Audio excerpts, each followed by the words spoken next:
बहुत शुक्रिया चेयरमैन साहब। मैं इस बजट की मुखालिफत में खड़ा हुआ हूँ क्योंकि ये अहम मुद्दों पर इंसाफ नहीं करता।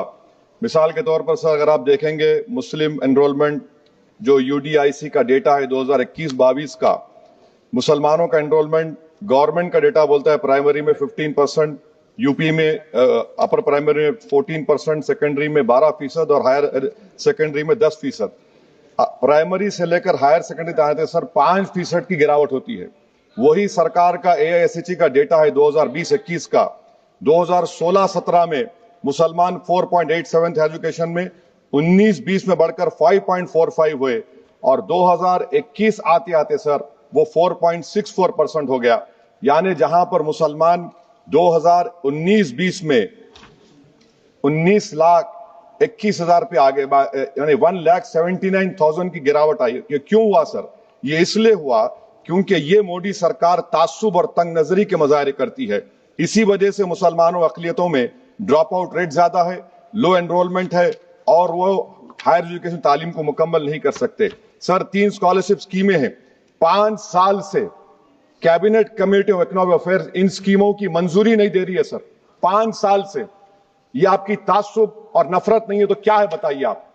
बजट तो पास हो रहा है ऐवान में, 5 साल से आप पैसे नहीं दे रहे हैं। क्यों? क्योंकि cabinet committee of economic affairs इसको मंजूरी नहीं देती है। और मैं बताना चाह रहा हूं, आप विकसित भारत बनाना चाहते हैं, मैं तायद करता हूं, मगर क्या आप 14% आबादी को नहीं पढ़ाकर, उनको एलिनेट कर आप विकसित भारत बना पाएंगे? विकसित भारत उसी वक्त बनेगा सर जब मुसलमान समाजी, इक्तिसादी, तालीमी और माशी तौर पर ताकतवर होंगे। मगर अफसोस के साथ कहना पड़ा, सच्चाई है कि सरकार नहीं चाहती ये हो। सर मैं हुकूमत से पूछना चाह रहा हूं कि यूनिट कॉस्ट स्कॉलरशिप का 2007 और 8 से रिवाइज नहीं हुआ क्योंकि जो तालीम का कॉस्ट है उससे मैच नहीं कर रहा है।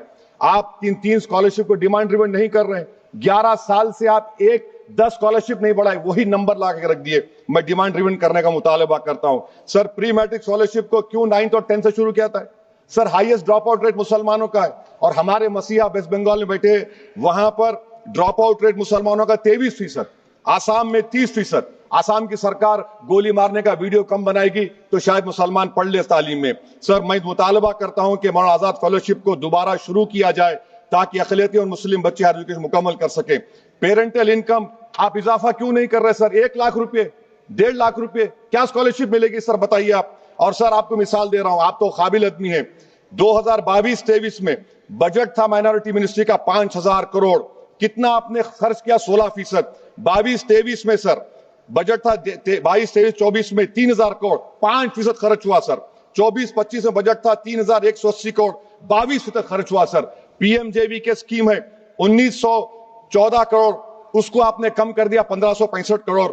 तो मैं सरकार से मुतालबा करता हूं कि मिनिस्ट्री ऑफ माइनॉरिटी के बजट का 10,000 करोड़ कम से कम होना चाहिए। तासुबियत को खत्म करिए आपकी स्कीम में। सर दूसरी बात, इनकम टैक्स के बेनिफिट मिलती थी हमारे फौज के सिपाहियों को जो विकलांग थे, आपने इनकम टैक्स बेनिफिट छीन लिया उन लोगों को। ये कैसा इंसाफ है आपका बताइए? जो फौजी सर्विस में है, अरे प्राइम मिनिस्टर अगर एक ट्रेन की झंडी दिखाएंगे तो उससे बढ़ के पैसे खर्च हुआते, तो आप क्या बचा रहे? सर 11-12 साल से वजीर आजम मोदी हैं, हमारी एयरफोर्स का स्क्वाड्रन गिरकर 29 पर आ गया। 12 साल से आप प्रधानमंत्री हैं, हम एक मिड एयर रिफ्यूलर एवैक्स को नहीं बढ़ा सक रहे। पाकिस्तान के पास हमें ज्यादा एवैक्स है और ऑपरेशन सिंदूर में हमने देखा कि कितनी तकलीफ हुई। सबमरीन का शॉर्टेज है, आपको फिक्र नहीं है सर। और हम 3rd एयरक्राफ्ट कैरियर हम भूल गए। आखिर कैसे हम चाइना को इंडो पैसिफिक में रोक पाएंगे? ये देशभक्ति नहीं है सर। हमारी फौज में कमी है। क्या ये मुल्क इतना कमजोर हो गया कि हम अपनी फौज में बच्चों को भर्ती नहीं करा सकते? अग्निपथ स्कीम का रिव्यू होना चाहिए। इस ऐवान में चाइना बॉर्डर पर एक बहस होनी चाहिए। सर आप आ जाइए यूएस ट्रेड डील पर, जो ट्रंप ने एग्जीक्यूटिव ऑर्डर 6 फरवरी का निकाला, सेक्शन 4 कोट कर रहा हूं, डायरेक्टली इनडायरेक्टली अगर हम रशिया का ऑयल लेंगे तो 25% लगा देगा। कौन है सर वो गोरी चमड़ी वाला वहां बैठकर हमको बोलने वाला?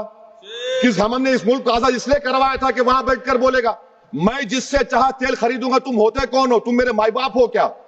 आप 25% लगाएंगे सर। और वर्ड क्या इस्तेमाल किया? इंडिया। यानी अब नायरा जो है, नायरा कंपनी बंद हो जाएगी और हमको मॉनिटर करेंगे आप, भारत को उस पर ओवरसाइट करेंगे। अफसोस की बात है कि सरकार खामोश है। सर 2019 में ईरान का ऑयल मत लो बोले, आपने गलती की, आपने ईरान का ऑयल नहीं लिया। तो अमेरिका ने कहा कि इराक से लो, कंपेरेबल रेट पे, कंपेरेबल रेट पे, मार्केट रेट, नॉमिनल प्राइस पे नहीं। आज यूएस कह रहा है कि मोनोपोली रेट पे लो। कहां है सर? हम क्यों कर रहे हैं? क्यों इतना गिर रहे हैं इस गोरी चमड़ी वाले के सामने? आखिर हमारी हमियत कहां है सर? और एक बात बता रहा हूं सर, ये यूएस ट्रेड डील से European 2 minute sir, European union की ट्रीटी से हमारा पीएलआई का पूरा असर पड़ेगा, क्योंकि आपने टैरिफ गिरा दिया। आपने टैरिफ गिरा दिया मेडिकल डिवाइसेस पर, आपने टैरिफ गिरा दिया सोफिस्टिकेटेड मशीनरी पर, तो यूएस इंडस्ट्रियल गुड्स आएंगे, तो डी-इंडस्ट्रियलाइजेशन का खतरा है इस मुल्क में। Sir, you are we signing a free trade agreement और a force purchase order. Sir, Bangladesh से यूएस ने कह दिया कि हमसे कॉटन खरीदो, zero tariff. Sir, Bhiwandi, Malegaon, Banaras के पावरलूम का क्या होगा? 70% रॉ कॉटन हम देता बांग्लादेश को। सर, एमएचए का बजट 5.7 बढ़ गया, डिफेंस का 15.99। मैं सरकार से मुतालबा करता हूं कि वेनेजुएला में जो हुआ, आप एक ऑपरेशन इंसाफ करिए। ऑपरेशन इंसाफ के तहत हाफिज सईद, मसूद अजहर, लखवी को घुस के लाइए भारत में, तभी इंसाफ होगा सर। जब तक खत्म कर रहा हूं सर, हम कुलभूषण यादव को भूल गए।